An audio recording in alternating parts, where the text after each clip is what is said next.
Olá, bem-vindos, bem-vindas.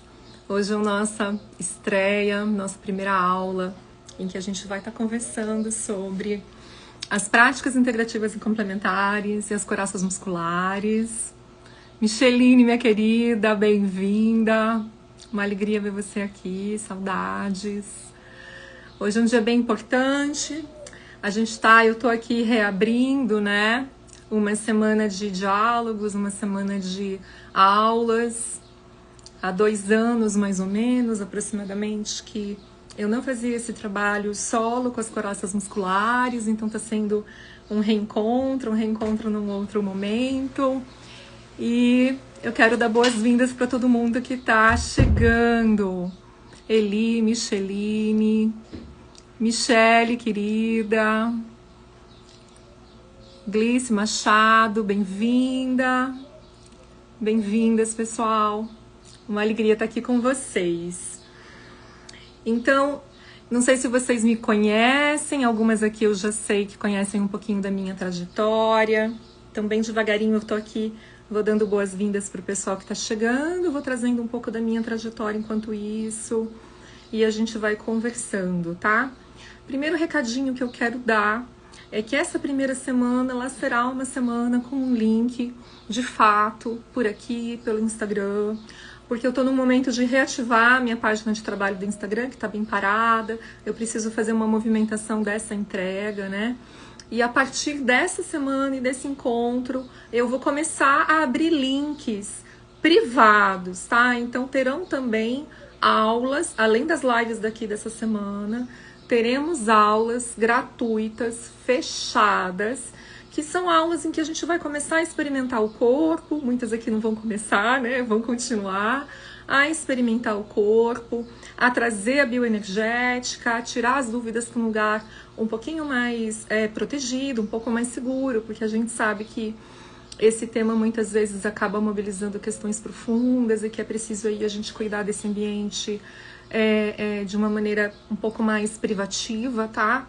Então essa semana, todos os dias ao meio-dia, acontecerão essas aulas por aqui. Peço muito para que vocês compartilhem essas lives, essas aulas, até para me ajudar a fazer aí essa reativação no orgânico do meu Instagram pessoal, que estava aí um pouco parado nos 2 últimos anos. E aí, de acordo com que essas aulas comecem a acontecer por aqui no Instagram, eu vou enviando dentro daquele grupo novo que eu abri, o link tá na bio, acho que a maioria de vocês já tá dentro desse grupo, né, de estudos. Ali eu vou começar a anunciar, então, essas aulas privadas. Então, nesse momento, todo o conteúdo é gratuito. No final da semana, provavelmente eu vou fazer algum tipo de oferta. E ali no grupo eu vou anunciando o que vai ser curso privado, o que vai ser aula gratuita, privada, o que vai ser aula aberta por aqui no Instagram, beleza? Então, dado aí essa informação inicial sobre essa semana, eu vou me apresentar. Hoje eu vou tentar trazer assim o máximo de objetividade que eu conseguir para esse começo, porque tem algumas conexões que são bem importantes. Eu vou tentar hoje ser um pouco mais rápida, um pouco mais objetiva. E para quem está dentro do grupo de estudos, vai receber aqui logo no final dessa live uma apresentação de PowerPoint mesmo, bem modelinho aula. Gente, eu sou professora, eu não vou conseguir escapar muito desse modelo aula e acho que eu nem pretendo, na verdade. Então, eu vou mandar ali no grupo esse PDF para vocês. E a partir dali tem alguns pontos de hoje que eu vou retomar para apresentar para vocês também, tá bom? Então vamos lá. Bom, eu sou a Daniela, sou fisioterapeuta, me formei em 2003. Eu era ali uma pessoa bem em conflito com o curso de fisioterapia. Eu acho que a minha alma já era mais da psicologia, provavelmente, e mesmo da sociologia, do que propriamente dessa fisioterapia mais tradicional, biomédica, né? A fisioterapia, ela nasce, cresce, se desenvolve muito ali no momento do pós-guerra, né? Cláudia, querida, bom dia! Que bom, também estou muito feliz de estar aqui. Seu primeiro contato com a bioenergética, maravilhosa. Fico sempre muito feliz. Estou contando um pouquinho desse meu encontro mesmo, desse meu primeiro encontro com a bioenergética. E, enfim, na fisioterapia, ela nasce muito ali do pós-guerra para reabilitar soldados. Então, ela nasce e se desenvolve muito em paralelo com o próprio desenvolvimento do que hoje nós conhecemos da medicina baseada em evidências, né? Que também se desenvolve, se fortalece, se organiza muito nesse movimento de pós-guerra. Se hoje a gente pensar o que é a organização hospitalar, ela é uma organização hierárquica muito semelhante às instituições militares, porque historicamente elas tiveram, né, esse caminho de construção. Fisioterapia não foge disso, os cursos da área da saúde não fogem disso predominantemente. Hoje a gente está tendo aí algumas inserções diferentes dentro aí dos cursos, principalmente da área da saúde. A psicologia já tem uma trajetória que também alguns pilares são desenvolvidos muito a partir desse próprio trabalho de estresse pós-traumático e de trabalhos de guerra, né? Então, quando a gente olha ali o histórico da psicologia no Ocidente, a gente também vai pegar bastante esse desenvolvimento da psicologia. Hoje, talvez mais do que nunca, não sei se eu estou enganada, mas eu acho que está acontecendo um movimento mais forte da psicologia, de engajamento com uma psicologia baseada em evidências, né? E eu quero trazer para vocês, entre outras coisas, nesse debate entre as práticas integrativas e complementares e as nossas profissões de saúde e todos os colegas que aqui são muito bem-vindos, que mesmo não tendo feito uma graduação na área da saúde ou em outras áreas, estão estudando as práticas integrativas e complementares. A gente vai entender quais são essas nuances e essas tensões, porque elas aparecem no dia a dia do nosso trabalho, né? Pelo menos essa é uma das minhas intenções aqui, né? Trazer um pouco esse contexto. Então, eu ali insatisfeita com o meu curso, imagino que essa história é a história de muita gente que está aqui, que em algum momento estava insatisfeito ou com o próprio curso de graduação, ou com um modelo muito tradicional que se cuidava, ou estava acompanhando um parente querido que, pelo modelo muito tradicional de cuidado, estava sentindo falta de um outro tipo de autonomia, de produção de cuidado diferente do que aquilo que estava sendo feito, né? Então eu acho que, de certa maneira, essa nossa insatisfação em algum momento aqui é um ponto comum entre muitos que estão aqui, né?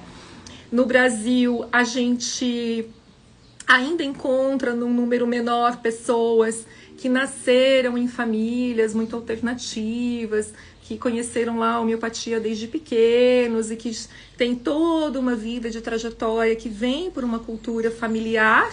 A maioria dos terapeutas integrativos não tem essa história, a maioria dos terapeutas integrativos em algum momento da vida fizeram uma transição para chegar até as práticas integrativas e complementares.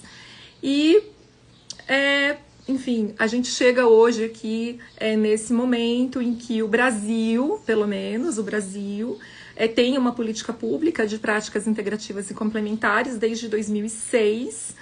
De lá para cá, a gente teve, acho que 4 ou 5 momentos de inserção de um número grande de PICs. Hoje, nesse momento, a gente tem 29 práticas integrativas e complementares descritas ali pelo Ministério da Saúde. Acabei de chegar, né, do Congresso Mundial de Medicina Tradicional, Alternativa e Complementar, que teve no Rio de Janeiro. E também um pouco a partir desse lugar, desse debate do que é esse cuidado alternativo, integrativo, complementar, que a gente vai dialogar essa semana inteira com a bioenergética, né? Pessoal, queridos, Ana, Lúcia, maravilhosa, bem-vinda, Alessandra, Tabata, minha amiga, guerreira, que aguenta aí todas as minhas reclamações de doutorado, né, Tabata? Fabiola, minha colega de graduação em fisioterapia, Lúcia... José, meu aluno das couraças da primeira turma. Eu acho que MP é a Maristela, mas eu não tenho certeza, eu acho que é pela foto. Bem-vindos, pessoal. Comecei aqui trazendo um resumo bem rápido, um pouco do cenário das PICs no Brasil e, ao mesmo tempo, um pouco da minha inserção no curso de fisioterapia. e um momento, então, que muito insatisfeita com um modelo mais ortopédico, mecanicista, tá? Eu sou apaixonada por ortopedia, fiz várias graduações e especializações em ortopedia, em traumatologia, fui da reabilitação dura mesmo durante bastante tempo, trabalhei em hospital, mas de fato eu olhava para a dinâmica e eu entendia que por mais que a gente se colocasse à disposição desse cuidado, sempre tinha algo muito importante ali na relação de cuidado com o paciente que não era atendido, né? E quando a gente migra dos traumas, principalmente traumas ortopédicos, para as dores crônicas dos pacientes dentro do campo da fisioterapia, a gente se depara então com um limite muito maior, porque a gente tem muita dificuldade de entender o que é um processo de adoecimento crônico, né? E aí, com certeza absoluta, minha bandeira é que a gente realmente, nesse momento, pare para entender um conceito de saúde de uma maneira muito mais ampla. Por esse gancho, né, de compreender esse modelo de saúde de uma maneira muito mais ampla, eu me formo em 2003, em 2006, 3 anos depois, eu encontro a análise bioenergética através de um livro do Alexander Lowen, chamado A Espiritualidade do Corpo, e eu levo um choque muito grande, porque naquele momento eu me entendo que existia já uma linha de estudo chamada psicologia corporal, que veio da psicanálise de Freud, foi estruturada pelo Wilhelm Reich, que era um aluno, era médico, era aluno, era psicanalista, publicava junto com Freud na Sociedade de Psicanálise de Viena.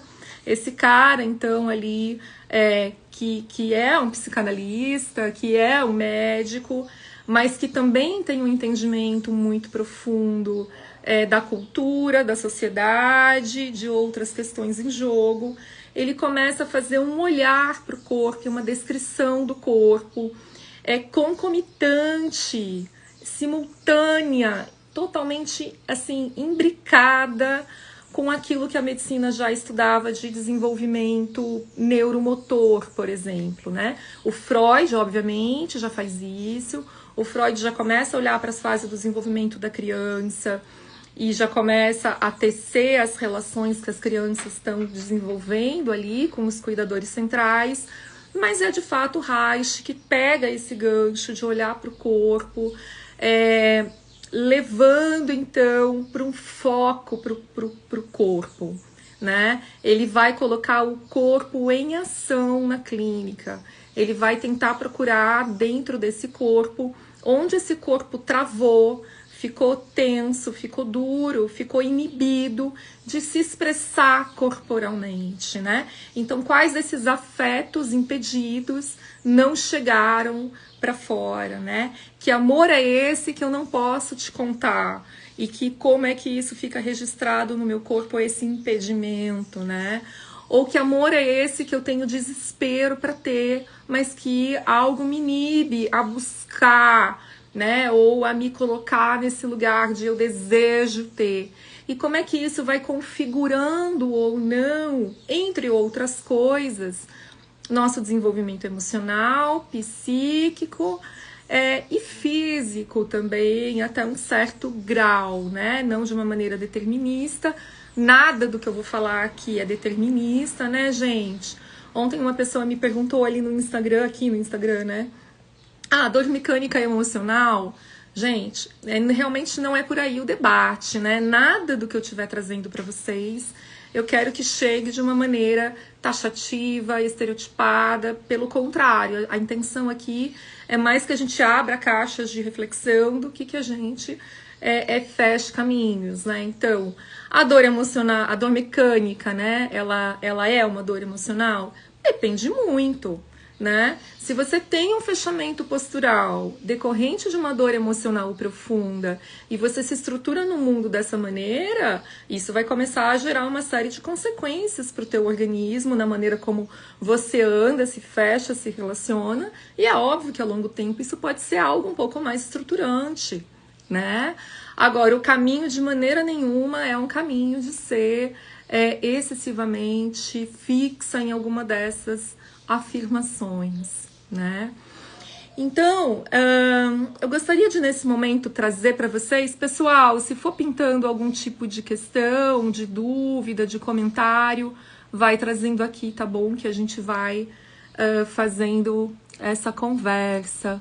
Edu, meu aluno, Vimos, né? O Instituto Vimos é um instituto onde eu atendo em Campinas. Não sei se é a Zélia que está aqui presente, se foi Zélia. A Nani é minha aluna, faz um trabalho terapêutico belíssimo de canto, né? E de técnicas vocais, com aterramento, com grounding, com as faces, com regulação do sistema polivagal. E aqui juntos aqui desse campo fértil aqui de trocas é o ambiente propício para a gente tecer essa conversa, né? Eu quero nesse momento, e vocês aí fiquem à vontade para ir colocando questões, que sempre que possível eu vou lendo.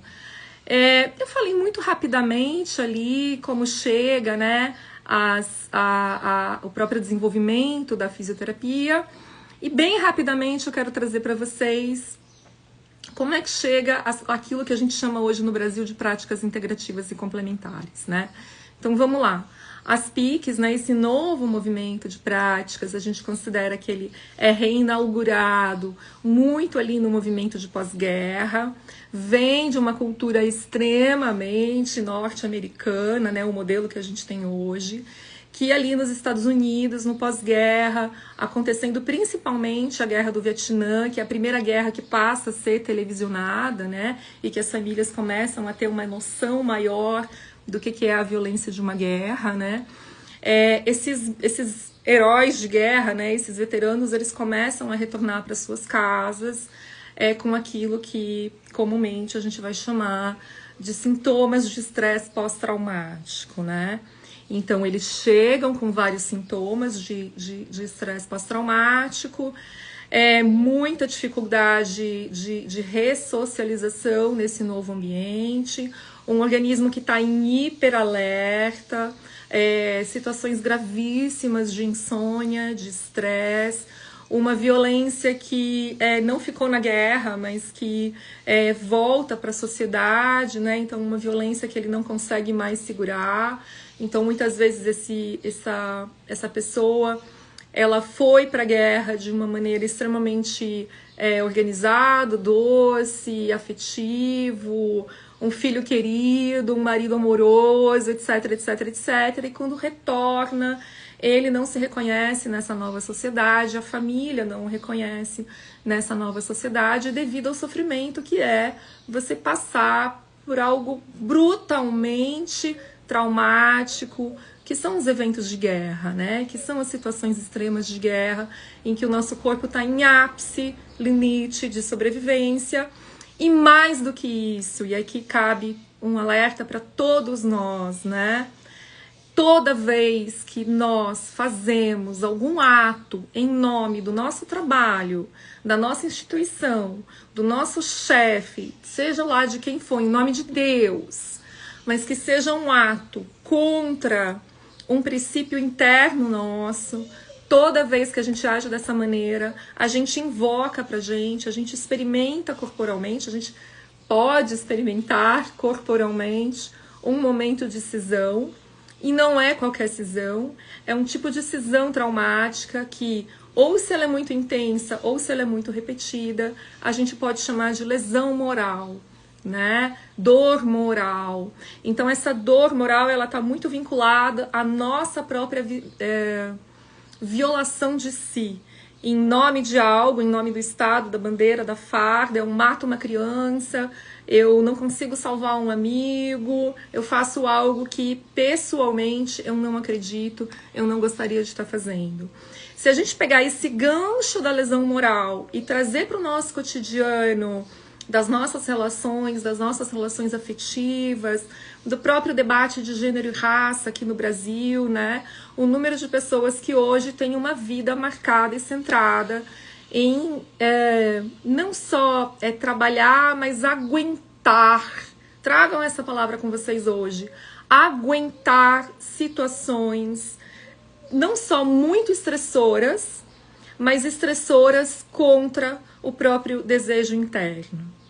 Porque quando eu vivo situações altamente estressoras, alinhadas com aquilo que eu desejo, aquilo que eu planejo, aquilo que eu busco, eu posso ter um desfecho extremamente salutar e produtivo depois que eu consigo descansar e me autorregular. Mas quando eu vivo situações estressoras de alto padrão, em contradição com quem eu sou, nesse momento eu começo a viver situações de microviolações e de micro traumas internos, que aí a gente vai se organizando, né, socialmente em relação a esses traumas, e muitas vezes a gente vai se cindindo, a gente vai se distanciando de si, para continuar. Um exemplo clássico que a gente tem no país, e todo mundo que é terapeuta lida com isso, quem lida com mulheres lida muito mais, é um número de casamentos, né, que são suportados ao longo de décadas por muitas questões, e aqui de maneira nenhuma é numa fala de julgamento, pelo contrário, né? Mas assim, historicamente, décadas e décadas e décadas suportando um casamento, suportando um ato sexual conjugal contra a própria vontade, suportando uma austeridade mesmo, seja por questões sociais, culturais, onde a vida fica no limite, mas não só no limite, né? Porque a gente não tá falando sobre, por exemplo, pra gente desmistificar isso, pelo amor de Deus, ou da deusa, desmistificar um pouco esse conceito da pobreza como questão social, né? Porque pode ser por um debate econômico, mas muitas vezes não é sobre isso, porque nesse ambiente você vai ter aí, por exemplo, uma periferia produtora de uma saúde, de um samba, de uma música, de uma cultura e de uma produção de encontros e de redes e de potências que são extremamente salutares e produtoras de vigor e de vitalidade, né? Mas eu tô falando daquela produção da infelicidade mesmo, em que muitas vezes a gente fica cerceada. Clara, querida, aguentar em contradição com quem eu sou. Que tema que a gente trabalha, né? Que todos nós aqui trabalhamos, independente da tua área de atuação, se você é fisioterapeuta, você toca em corpos que estão vivendo contrariedades, e a gente tem que entender a profundidade ou não dessa contrariedade.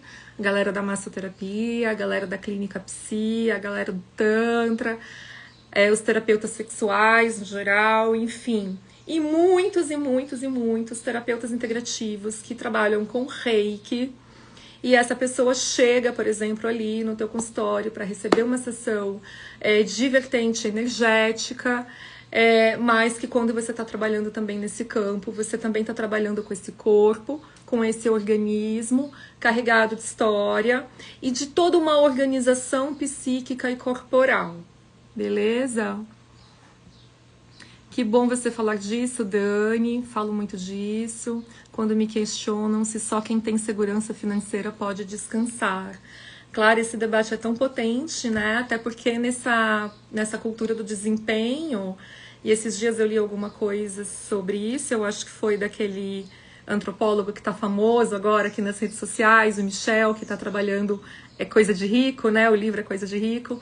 Ele falou que uma das coisas que caracterizam os ricos do Brasil é que eles não param nunca, eles não descansam nunca, porque essa hiperatividade de desempenho, ela é uma das simbologias, ela é uma das representações, né, dos estereótipos da riqueza no Brasil, né? Então eu tô sempre muito ocupado, eu não posso falar porque eu tô sempre muito ocupado. Então a gente tá aqui lidando o tempo inteiro com o nosso corpo, nosso sentir, os nossos sintomas, os sintomas dos nossos pacientes, que são aí integrados de corpo físico, emocional, psíquico, né, e energético ao mesmo tempo. Então uma coisa não se ausenta da outra, né? Mesmo quando ele entra no nosso consultório e ele vem às vezes para falar só de uma dor física, o corpo emocional e energético dele não ficou lá fora, entrou junto com ele e tá te dando sinais, e está dialogando com você, terapeuta, essa relação importante que a gente tem aí o desafio de se conectar e de compor juntos, né? Então, comecei então fazendo esse resgate dessa história das PICs, elas chegam pela contracultura, faz essa relação imensa aí com o próprio desenvolvimento do estresse pós-traumático. Isso é muito interessante para todos nós, porque a expansão hoje das PICs no Brasil e no mundo é muito associada aos temas de saúde mental. Se eu for resumir toda essa história, a gente vai falar que o excesso de medicalização psicotrópica, e eu não tô falando mal de remédios, tá, gente? Tô falando aqui, o excesso de remédios psicotrópicos psiquiátricos, quando começam a gerar muitos efeitos colaterais, quando não dão conta de sanar o sofrimento, tá? Por quê? Porque outros aspectos do cuidado não estão, de repente, sendo possíveis de ser feitos ou de serem oferecidos, né? Quando a gente encontra esse limite da medicação, quando a gente encontra os efeitos colaterais, quando a gente começa a ver que a gente tem uma cultura que começa a medicalizar essa pessoa que está em sofrimento, começa a sedar o sintoma de violência, começa a separar ela um pouco da sociedade devido a tanta medicalização, a gente vai ver que a gente faz toda uma construção de que, ao mesmo tempo que na violência a gente produz sofrimentos traumáticos, e não precisa ir para a guerra, né? Vivendo no Brasil você pode viver isso cotidianamente. Então, ao mesmo tempo que a nossa cultura produz violência, e a violência é uma grande ativa no mundo do estresse traumático, ao mesmo tempo a gente tem um modelo de cuidado que não dá conta de, por medicação, sanar esse sofrimento, né? Isso vai ter tudo a ver com o número lotado, por exemplo, ou a maneira, por exemplo, dos nossos debates sobre o sistema carcerário no Brasil e no mundo, né? Os veteranos de guerra nos Estados Unidos, eles ocupam 10% do corredor da morte. Eles são o grupo, a população que faz o maior uso de medicações como Viagra, por exemplo, para potência sexual. Porque o grau de sofrimento e de cisão, muitas vezes, que eles têm com o próprio corpo, faz uma cisão, muitas vezes, nessa nossa habilidade, né? Nessa nossa característica de sentir o próprio corpo. E sentir o próprio corpo, muitas vezes, é o que a gente menos quer diante de um sofrimento muito intenso e repetitivo, né? Então, quando as práticas integrativas se organizam aqui no Brasil, elas se organizam muito inspiradas numa contracultura. É claro que muitas pessoas, inspiradas por essa contracultura, vão buscar ali nas fontes, né? O berço ali, o nascimento das práticas integrativas. Então a gente vai ter os grupos que vão para a Índia, que vão para a China, e que a homeopatia, e que começam a trazer para o Brasil todas essas escolas, né? E aí a gente tem uma professora maravilhosa do Rio de Janeiro, que é a Madel Luz. Eu nunca sei se ela é da UFRJ ou da outra faculdade lá do Rio, que eu sempre esqueço o nome, eu troco as duas. Mas a Madel, ela cria uma expressão que é racionalidades médicas, né? Racionalidades médicas são cosmologias completas de um modelo de cuidado. Se você, por exemplo, estudar a medicina tradicional chinesa, você não precisa, se você é um estudioso disso, de fato, você não precisa, e aí que eu sei que esse assunto é polêmico e muita gente surta, mas você não precisa de uma formação na área da saúde, porque ele é um modelo completo, ele é um modelo metodológico, filosófico, conceitual, que dá o sistema completo de avaliação. Ele não precisa ter estudado uma anatomia do fígado, se ele entende o que é uma estagnação de fígado, a fisiologia da medicina chinesa sobre o fígado e os outros sistemas. É um modelo que pela própria estrutura dele, ele confere começo, meio e fim, né? Então, hoje em dia, no mundo, você tem grandes profissionais que cuidam pela medicina tradicional chinesa e que não fizeram fisioterapia, medicina, não estão nessa luta de debate de classe e são muitas vezes nossos mestres nesse tipo de conhecimento, porque é um conhecimento que a Madel chamou de racionalidade, né? Aqui no Brasil, como racionalidade médica foi entendido antroposofia, homeopatia, medicina tradicional chinesa e Ayurveda, se eu não estiver enganada, tá? A questão aqui pra gente, a gente começa agora a dialogar com o campo mais sensível e a gente vai falar de enraizamento, tá? Mas a gente vai começar a falar de um campo um pouco mais sensível, que junto com a entrada dessas PICs e dessas racionalidades completas, que tem todo esse domínio, né, de avaliação, de investigação e de acompanhamento, que é muito integrado, em que o ser humano ele não está cingido, né, da natureza. Se você pegar ali o modelo chinês, né, um dos símbolos do modelo chinês é uma pessoa com os pés aterrados na terra, conectados com a terra, com as mãozinhas levantadas para o céu, simbolizando que por aqui a gente se conecta com o céu. E a função do ser humano na medicina chinesa é ser essa ponte entre o céu e a terra, né? Então a gente está falando de uma compreensão de modelo de saúde extremamente integrada, em que o modelo psíquico, emocional, energético, ele está explicado dentro de um mesmo modelo, que é diferente da maneira como a gente concebe a saúde no Ocidente, né? Ok. Então, apesar da entrada dessas racionalidades, a gente também tem a entrada de muitas técnicas, de muitas abordagens alternativas, né? E aqui eu não tô falando mal de nenhuma delas, até porque eu sou usuária de muitas, e estudei, aplico, uso muitas em mim e eventualmente em algum atendimento, né? Mas é só pra gente diferenciar o que é você ter uma cosmologia inteira de entendimento, de você, por exemplo, ter várias abordagens energéticas que em si são muito potentes, podem ser muito e muito restauradoras da vitalidade e curativas, mas que às vezes ela em si não traz um modelo de contorno para você entender quais são as variáveis do que está acontecendo com o seu paciente. Então, por exemplo, elas não te mostram, elas não explicam quais são os padrões de vazamento de energia, de sobrecarga de energia, o que essa relação de energia tem a ver com o sistema psíquico daquela pessoa, por que aquela pessoa quer ficar aqui em cima no mundo espiritual e voltar para o corpo e conectar os pés no chão é muito angustiante. Então, acaba que toda a organização vital dela tá voltada para essa dinâmica e não tem nada errado com isso, tá?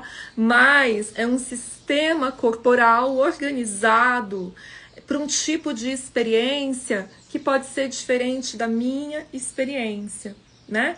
Ou de uma outra pessoa que tem o corpo extremamente ancorado na terra, muito conectado com o solo, muito ligado à realidade corpórea e terrena, e muitas vezes com uma dificuldade até, não é nem do caminho da espiritualidade, mas às vezes uma certa dificuldade com a percepção mais subjetiva do mundo espiritual, energético, emocional, simbólico, né?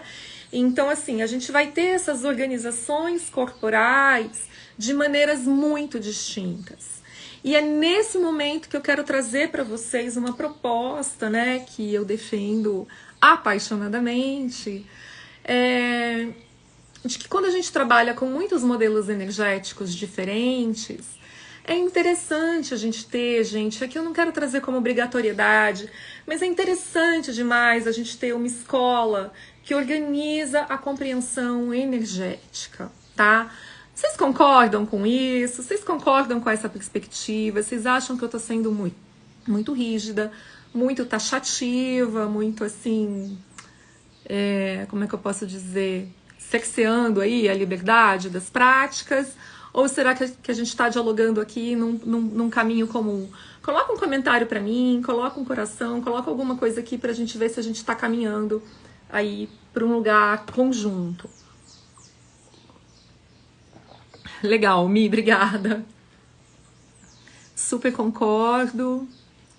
Isso alinha bastante o raciocínio. Clarinha, sim. Legal, gente. Tá. Vou seguir aqui. Eu tô com essa apresentação, ela vai dentro do... A Mi também falou concordo. Está perfeito, como sempre. Quem que é Maspi Araújo?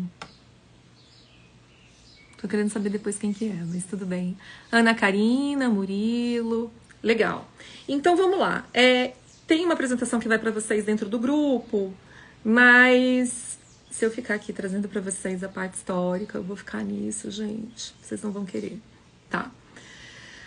Vamos amarrar aqui alguns princípios que as práticas integrativas trazem e que vão dialogar com alguns parâmetros, tá? Pra gente dar contorno para todo esse caldo que a gente tá falando e que da minha praia eu defendo. Não é sobre defender, é sobre ter vivido isso na pele e viver isso com os meus pacientes e poder fazer esse debate junto com vocês, né? Alguns princípios das PICs que vão dialogar diretamente com a bioenergética, nisso que eu propus para hoje, que é um primeiro papo dando contorno e trazendo o enraizamento, tá? Vou falar alguns aqui, tá, gente? Isso daqui tá em qualquer literatura de PICs, o LAPACES, que é o Laboratório de Práticas Integrativas da Unicamp que eu participo, que a Clara que está aqui também participa, outras pessoas participam. São pesquisas também que vêm um pouco desse laboratório, vem da Madel Luz, maravilhosa, e aí a gente vai conversando um pouco a partir daí. Um princípio, a singularidade. Então, independente da minha prática integrativa, e aí eu quero trazer principalmente a bioenergética, eu não vou pensar um cuidado homogêneo para todo mundo. Então, não se trata sobre todo mundo fazer ground, não se trata sobre todo mundo tratar aquele ponto de acupuntura como uma aspirina. Não é aí a riqueza das PICs. A riqueza das PICs está na singularidade. Está naquilo que vai conceber esse ser humano, na sua integridade, psíquica, emocional, física, no seu ambiente familiar, no seu ambiente cultural. Isso é muito mais... para a gente poder caminhar muito mais profundo do que necessariamente fazer uma reprodução de técnicas comprovadas. A gente não está indo por esse caminho. Nem quando a gente fala de pesquisa em práticas integrativas, a gente, pelo menos não do laboratório que eu falo, a gente está indo por esse caminho, tá? Então a gente vai valorizar a singularidade da pessoa. É fundamental porque sem singularidade não há construção de vínculo. Sem construção de vínculo não há campo setting terapêutico suficiente para a gente trazer aquilo que vai ser restaurativo do processo. Então, é melhor, em teoria, a gente não ter uma técnica alternativa tão famosa, tão da moda, tão energética assim, mas que a gente saiba cuidar com singularidade para que esse ambiente restaurativo seja construído, do que eu aplicar uma técnica, seja lá qual for, alternativa, não alternativa, sem uma visão de singularidade com o sujeito. Esse é o primeiro ponto que eu acho que não dá muito para negociar dentro da nossa perspectiva. Junto com a singularidade, obviamente, tem uma escuta ativa, né? E nessa escuta ativa é muito interessante, porque olha que curioso, a gente aqui tá fugindo da neutralidade, tá? Eu não tô me colocando como uma escuta 100% neutra, porque eu, Daniela, apesar até de ser uma apaixonada pela psicanálise, tô fazendo formação em psicanálise e viver imersa nesse mundo, eu não acredito nessa capacidade de neutralidade e eu não me afirmo no mundo a partir dela. Então essa neutralidade, ela pode ter algo lindo, que pode ser trocado a palavra... A psicologia chama de objetividade, né? Eu saio de um lugar em que eu sou neutra e eu passo a ser objetiva quando eu me coloco assim, eu falo deste lugar, é a partir daqui que eu te escuto e esse corpo tem uma história prévia, tá? A maneira como eu escuto você é diferente que a Fabiola vai escutar, que a Miriam vai escutar, que a Mônica vai escutar. Cada um aqui vai ter uma escuta que vai ser atravessada pela própria história. Então, em primeiro lugar, essa escuta. E a partir daquilo que reverbera em mim, mas que eu não misturo em mim. Esse aqui é uma chave fundamental, né? E quando a gente vai para a clínica social, 1000 vezes mais, né? É por isso que a gente tem que trabalhar para que tenha realmente a formação de muitas terapeutas, psicólogas, fisioterapeutas, médicas, terapeutas integrativas, pretas nesse país. Porque a gente tem que ter pessoas que tenham vivido também algumas experiências de racialidade para elas poderem acompanhar pessoas que estão em sofrimento de racialidade. Até algum grau de trabalho pela minha branquitude, eu vou, você vai, mas talvez seja muito interessante que não seja só pelo nosso esforço empático ou por essa nossa transposição corporal. Talvez seja muito importante quando a gente tenha vivido uma situação de dor e por essa situação de dor que não precisa ser igual, mas que me faz entender de um outro lugar aquele sofrimento. Pode não ser o mesmo sofrimento, não vai ser, né, o mesmo, mas pode não ser o mesmo tema de sofrimento, mas aquele sofrimento que eu vivi, em algum momento, no meu atravessamento, na minha história, ele me ajuda a compor a maneira como eu vou escutar outros tipos de sofrimento. Então aqui a gente começa a quebrar e a dilatar um pouco normativas de que o outro tem que ser assim na hora que eu o escuto. Pra gente arrancar uma coisa que acontece no mercado das PICs, gente, e aí eu falo isso porque eu defendo as PICs, não é, né, pra criticar isso aí, que são alguns estereótipos muito grandes que a gente gera no outro. Coisas como, por exemplo, teve câncer porque tá magoada, não liberou o rancor. Gente, pelo amor de Deus, cada um é cada um. A gente não sabe da história do outro. O psicólogo, o terapeuta, o psicanalista não sabe da história do outro. A gente se propõe a abrir uma escuta para naquele momento criar aquele setting seguro, para criar um ambiente restaurativo e a partir disso, juntos tentar caminhar ao lado. Mas assim, a gente precisa fazer esse trabalho dessa escuta ativa de uma maneira realmente trabalhada e aprofundada. E aí eu acho que as PICs resgatam esse lugar. Quando elas chegam para esse mercado muito neoliberal, às vezes, de muita produção em massa, vai perdendo essa característica, tá? E quando perde essa característica, alguns jargões, principalmente nessa produção daqui do Instagram, em que tudo tem que ser frase lacrativa, né? Tudo tem que lacrar, tudo tem que ser taxativo. Eu aqui tenho uma super dificuldade de criar conteúdo por causa disso também. Muitas vezes reproduzo essa violência, tento não reproduzir, né? Tento corrigir, mas pra gente ter cuidado com esses estereótipos, para que na nossa escuta a gente não antecipe questões que não são do outro. Trauma sexual, por exemplo, tá?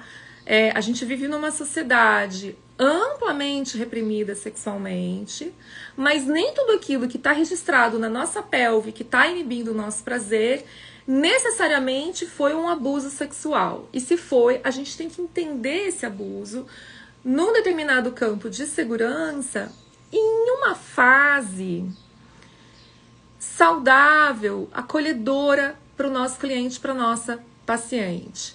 Da mesma maneira que a gente não vai falar coisas complexas e diretas sobre sexualidade com uma criança de 5 anos de idade, porque não é o momento dela, da mesma maneira dentro do nosso consultório, a gente não vai abordar de frente determinadas formas de trazer o assunto que possam ser muito desorganizadoras ou lacrativas.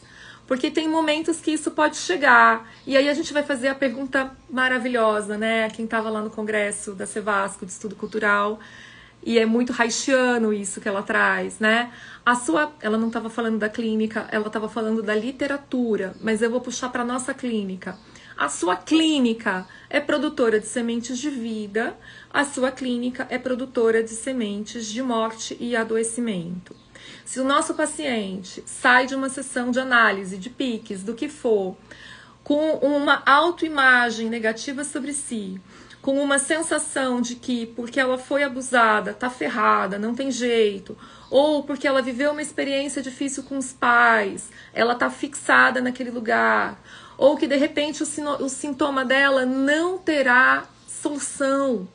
Uma coisa frequente entre os fisioterapeutas é que às vezes a gente trabalha com a dor crônica, o nosso paciente não melhora, o fisioterapeuta começa a ficar frustrado com a não melhora e começa muito inconscientemente dar devolutivas para o paciente que a culpa não é do fisioterapeuta, dando a entender que a culpa é do paciente. Olha que lugar delicado, gente, que vai gerando ali uma confusão de sensações, ainda muito num campo subjetivo.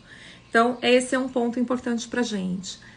Um terceiro ponto importante é a produção de saúde, que eu acabei de falar, da potência das PICs, da potência da bioenergética, que vem aí de um senhor vitalista, que é o William Reich, né? Trabalhando com essa ativação da capacidade orgânica da restauração. Então, a tua clínica está produzindo um toque nesse corpo, esse toque informa o corpo que, nossa, eu consigo me restaurar, eu encontro um caminho interno de ajuste, eu posso fazer isso. Não é sobre o terapeuta ter poder, é sobre a pessoa que está procurando cuidado começar a sentir na pele a própria sensação restaurativa que sim, está sendo possível naquele momento, porque ela está sendo acompanhada em um ambiente seguro, em um ambiente restaurativo, dentro de um vínculo que em muitos e muitos momentos é o primeiro vínculo restaurativo desse ser humano na vida. O setting terapêutico e aí eu não quero romantizar muito a ideia, mas simbolicamente é como se a gente tentasse criar um ambiente de um útero realmente morno, macio, terno, restaurativo e de fato protetor.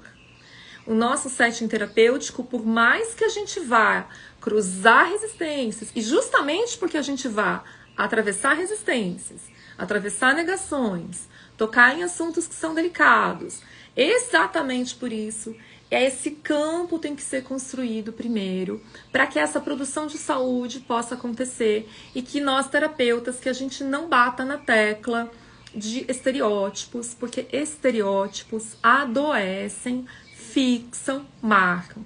O problema de cada vez que eu me fixo e me identifico a um sintoma, um exemplo clássico que eu escuto todos os dias, fibromialgia e endometriose. Escuto um tema, acabei de hoje conversar com uma pessoa sobre fibromialgia.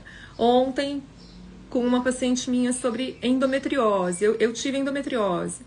Toda vez que a gente se hiperidentifica com esse sintoma e com o limite do meio, muitas vezes, modelo biomédico tradicional, de lidar com esse sintoma, a gente entra num processo de impotência que é muito delicado e muito vulnerável da gente lidar.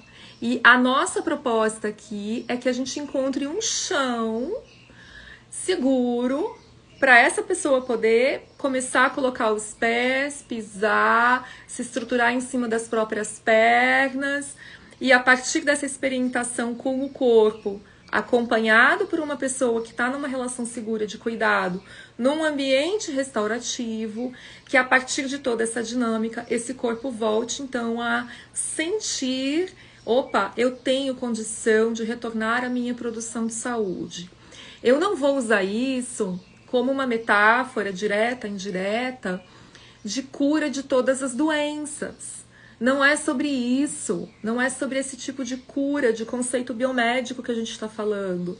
A gente está falando sobre o acompanhamento respeitoso com outro ser humano, em que o terapeuta, ele não é o salvador, ele é uma pessoa que vai acompanhar.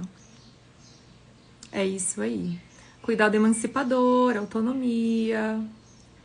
Obrigada, Aurora. Ana, querida. Só dá para enfrentar tudo isso com a segurança do cuidado. Todos nós, né? Enfim, outra coisa potente que as PICs podem trazer e que a bioenergética vai trazer maravilhosamente bem é a integração da subjetividade, né, gente? Então, essa subjetividade, ela é bem-vinda, ela tem um lugar de existir.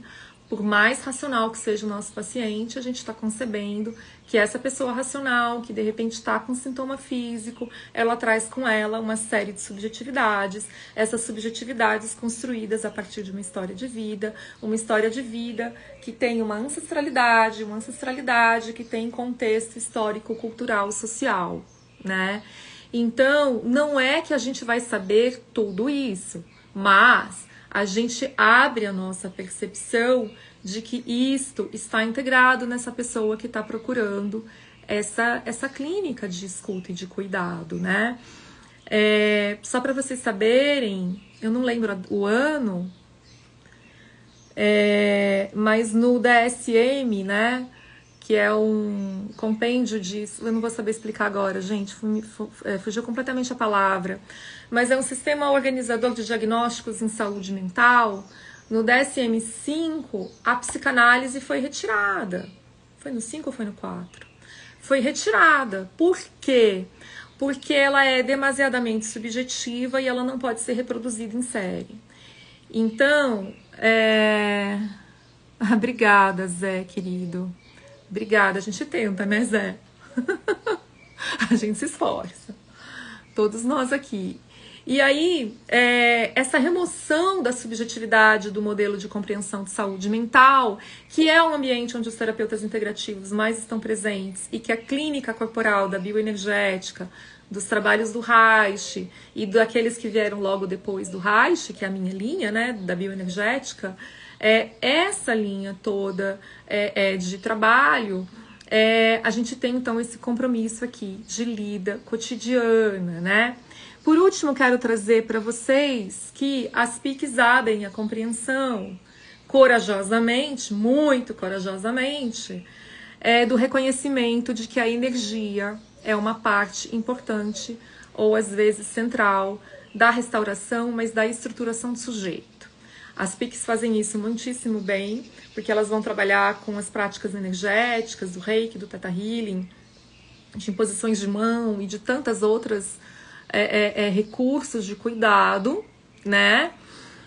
Nosso modelo ocidental realmente ainda não chegou muito bem nesse discurso, nessa narrativa de compreensão, né, de tudo isso, mas a análise bioenergética, a psicoterapia corporal, elas dão o Reich, né, para ser um pouco mais exata, traz um conceito de unidade funcional, e nessa unidade funcional, esse sistema de integração, né, do corpo com a emoção e com a energia, onde a energia, ela não está necessariamente num lugar, eu não entendo ela como um lugar esotérico, poderia ser, mas eu não entendo como um lugar esotérico, porque essa energia, ela tá muito atrelada a como nós aqui, pensa no corpo de vocês agora, aqui nessa aula, né? Quais estruturas estão em tensão, quais estruturas estão em relaxamento, né? Cada vez que você faz uma contenção muscular muito intensa, você também está fazendo essa contenção muscular para se organizar emocionalmente e para deixar um conteúdo psíquico consciente e inconsciente.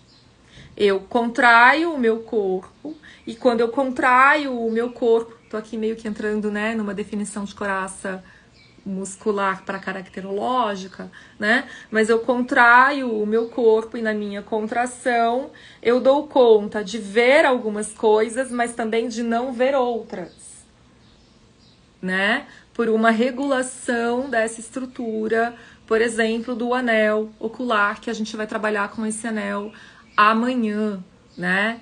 Então, a energia, ela também é muito entendida como uma energia psíquica. O esforço muscular que eu faço para me organizar psiquicamente e dar contorno para o meu corpo e saber que eu existo aqui e que eu não estou diluída, entregue ao universo. Ou não, né? Ou eu tenho tão baixa minha estruturação e organização corporal, que o mínimo evento agressor que vem de fora entra em mim de uma determinada maneira, que eu me desestruturo, caio, adoeço e demoro um pouco mais para me reorganizar e para poder me restaurar. Então o Reich, ele traz esse sistema psíquico, esse sistema energético, a nossa vitalidade, ou se a gente tentar forçar aqui uma proximidade, o Qi da medicina chinesa, o Prana da medicina indiana, ou outras compreensões, a gente vai ver que a gente vai ter um sistema de organização psíquico que é semelhante à nossa organização emocional, que é semelhante à nossa organização física, corporal, postural. Então essas três esferas, corpo, energia e emoção, estão integradas dentro disso que o Reich chama de unidade funcional, né?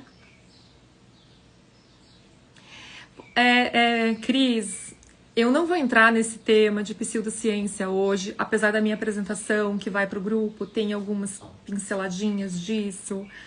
Mas isso seria uma live à parte. Gente, tá começando uma furadeira aqui do meu lado. Tô quase encerrando a aula de hoje. Não sei se o som tá chegando aí pra vocês, mas daqui a pouco eu vou estar quase gritando aqui, tá?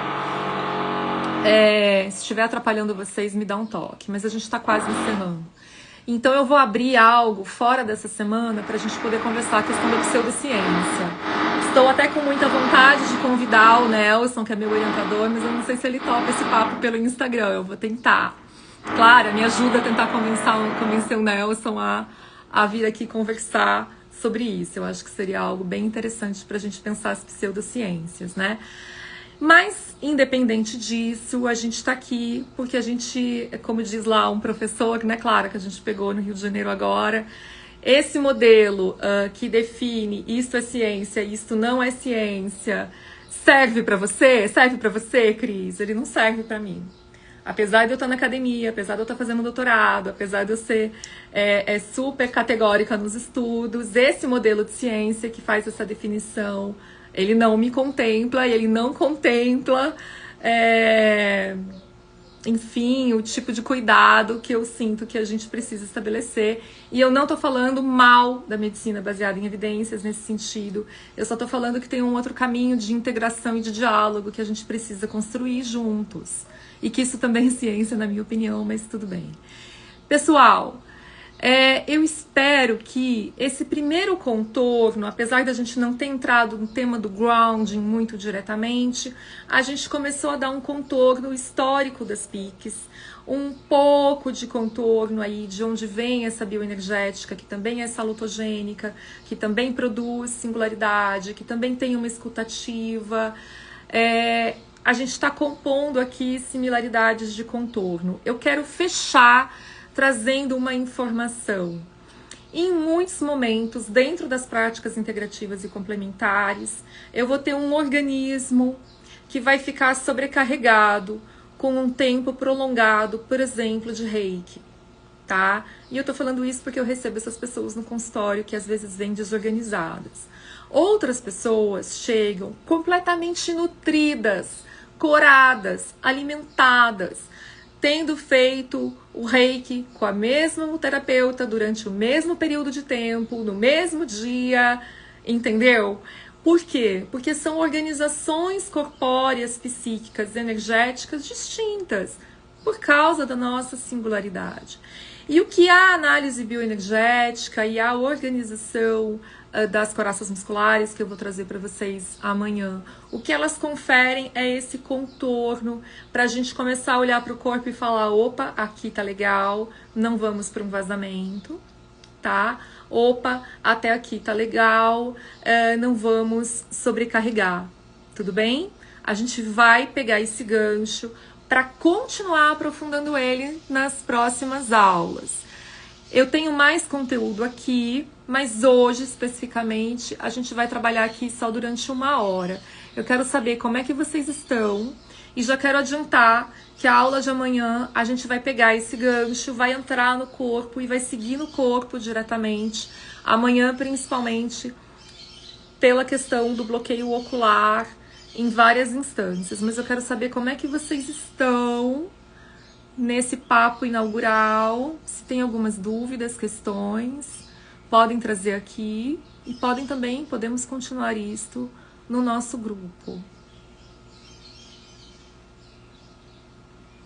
Obrigada, Fá. Feliz de ver você aqui, viu? Sensacional a sua fala, trouxe muitos pontos valiosos. Muito grata por participar hoje e nas próximas. Pessoal, vocês estão dentro do grupo? Eu vou mandar um PowerPoint. Ele tá, acho que com 17 slides. Tem um conteúdo que eu não abordei hoje, tá? Mas a gente vai fazer essa ponte para o enraizamento, vai entrar para a circulação e energia. Tô só vendo aqui tudo que vai ter no slide para a gente poder fechar esse assunto. E aí a gente vai restaurar unidade funcional. Amanhã eu vou trazendo essa conexão corporal do eixo do corpo, que eu não falei muito hoje do eixo do corpo, que vai incluir a base das pernas, coração, respiração, para a gente poder fazer a ponte com a importância dos olhos, que é o anel de amanhã, beleza? Tabata, querida, Eli, Micheline, Bela. Combinado então, pessoal. Então eu espero vocês amanhã. Façam perguntas a partir dessa apresentação que eu estou encaminhando aqui. Vai ser um prazer muito grande seguir com vocês durante toda essa semana. Estou muito feliz com esse retorno. Beijinho no coração de vocês.